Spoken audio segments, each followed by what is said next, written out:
Welcome into the show, everybody. Today we're going to talk about some great news that the Baltimore Ravens could be getting from the National Football League. I'll give you a little bit of a hint. I know it's a long time from now, but it's about the 2026 NFL Draft. But trust me, you're going to want to hang around and see what it is because it could be really, really big for Baltimore. Before that, though, I need your help, okay? I'm going to be talking to you man-to-man, mano-a-mano, look you straight in the eye. My goal, okay, is 2 times the amount of subs in 1 year, okay? When I took this channel over, it was at 17,220 subs. I took it over August 10th, 2024. We're getting close to August 10th, 2025, and I need 1,400 or more subs by then, okay? I need you guys to help me out. If you want to help me achieve my goals and get this channel to keep on rolling, hit that subscribe button today because we are growing rapidly. Over 16,000 subs added in the last 12 months, and that's thanks to you guys. If you have not yet, join us today for free coverage on the Baltimore Ravens. Alrighty, this could be big for Baltimore, okay? I'm not going to front to you, okay? Given what's happened with NFL free agents signing with clubs recently, okay, we've seen a ton of that since the start of training camp, okay? Over the Cap has updated look on what comp picks teams could be getting before the 2026 NFL Draft, okay? And there could be a surprising one in store for Baltimore. Now, if you don't know what a compensatory draft pick is, don't worry. I'm sure you're not alone. It means to qualify for a compensatory pick, teams must end up with more qualifying free agents lost than gained in a particular year. Compensatory picks are not divided up equally among the teams, and no team can receive more than 4 compensatory picks in a single year. So a lot of people complain about how Baltimore isn't very active in free agency, and I think there's a reason for that. Okay, they like the fact that a lot of times their free agents go sign elsewhere and they don't bring as many in because that means they just get more draft picks because if we've seen anything about this franchise, drafting and developing has been their strategy, and it's been the reason they've been so consistently dominant over the last decade or two. So the projected comp picks for Baltimore when it comes to 2026, Brandon Stevens, right now, projected to be a 5th-round pick. Same with Patrick Mekari, who went to the Jacksonville Jaguars. Josh Jones, 7th-round selection. That one was kind of a sneaky late one. You're like, okay, sweet, I'll get a 7th-round pick for Josh Jones to go sign elsewhere. However, the Ravens could get another surprise pick for a player that signed with the Buffalo Bills. I'll tell you who that is in just a couple of seconds. Before that, I need you guys to help me out. Name a player I should be looking for in the 2026 draft, okay? I'm focused on the season. I'm not looking that far ahead, but some of you guys are. Let me know who I should be keeping my eye on as college football approaches, okay? Let me know in the comment section down below. Do you guys remember Trey White? I know in like 10, 15 years from now, that's going to be a trivia question. Something about Trey White playing with Baltimore, and every single person in that bar that you're doing trivia with is saying, Trey White played for Baltimore? When? Well, it was for about 7 or 8 games, and he had a fine year in Baltimore.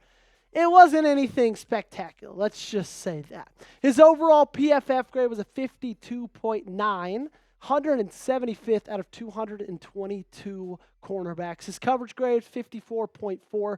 Run defense, 51.5. 2 missed tackles, that's not bad. Allowed a passer rating, 127.3. 12.6 yards per catch, allowed 17 catches and 247 coverage snaps. There was some bad in that. However, I think we all got to remember some of the good that he had. And when he absolutely put the clamps on one George Pickens. Now, Baltimore didn't end up winning this game, but Trey White absolutely shined after they made that deal for him at the deadline. Look at him going up and taking the ball away from one of the best jump ball wide receivers in the game right now. The thing about Trey White, though, is in 2023, sure, he played through some injuries. He wasn't there for the entirety of the season, but he had a pretty good year with the Buffalo Bills. Now he's with the Buffalo Bills again. He had a PFF grade of 68.0, coverage grade of 79. That was 26th best in the National Football League. So what was the difference between that year, before he got injured, and between what he did in Baltimore? Well, in my opinion, there wasn't a ton of help behind him. Sure, you had Kyle Hamilton, who I believe is the best safety in the National Football League. But Nate Wiggins was a rookie. He was coming into his own.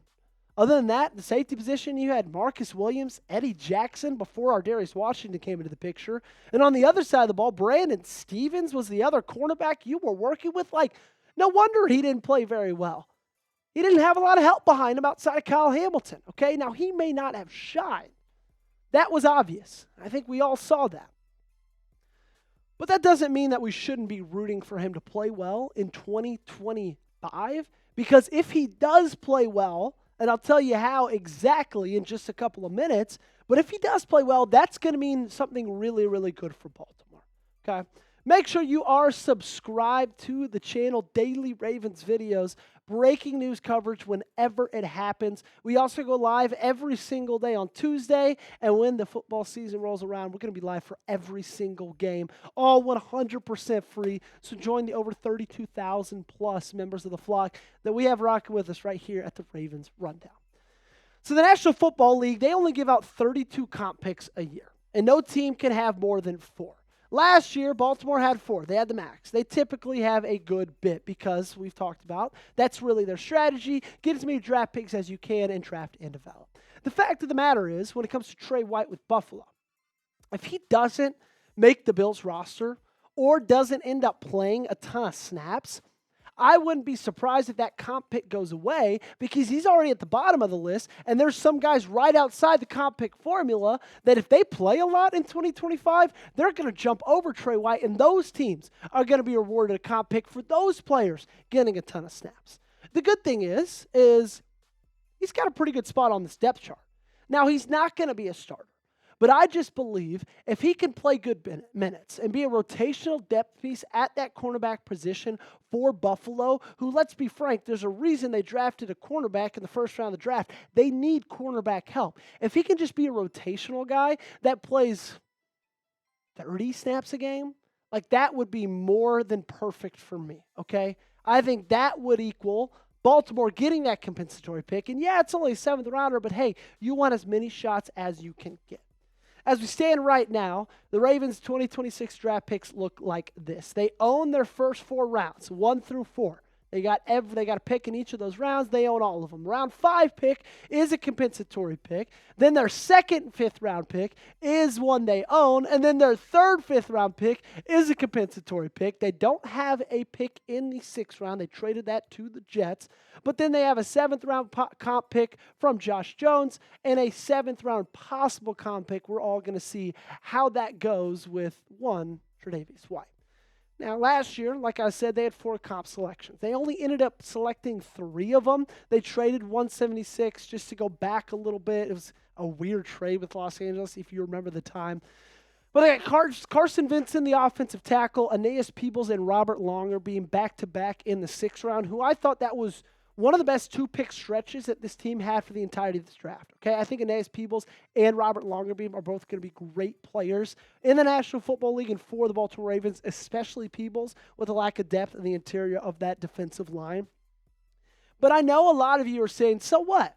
It was Peebles, Vincent, Longerbeam. Like, why does those picks matter? It doesn't look like they usually amount to much. Well, you'd be wrong if you said that. Because Kyle Juszczyk, or Juszczyk, however you say it, Juszczyk, there we go. He was a comp pick. Ron McClain, Isaiah Likely, Brandon Stevens, Malik Harrison, all of those guys were picked with those comp picks. And so are they hits 100% of the time? No, they're not. But a good bit of the time, when you are a team that drafts as well as Baltimore does, they can be. So this is why it's so important, all right? Because it's always great to get as many shots as you can in the draft.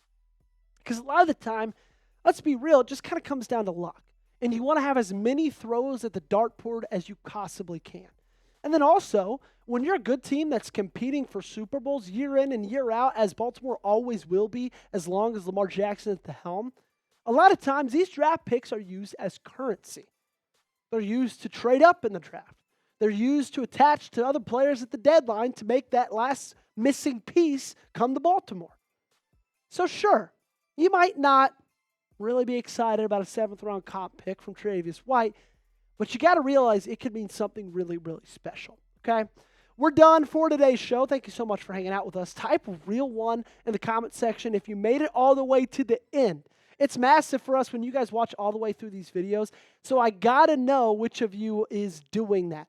If you are still here, go ahead, comment real one in the comment section down below. And also make sure you are subscribed to the channel. Like I said at the top of the show, I need your help to get to my goal. 2 times subs in 1 year, 17,220 when I took over. Let's get that to 34,440. I need your help to do so. So if you haven't yet, go ahead, hit that subscribe button.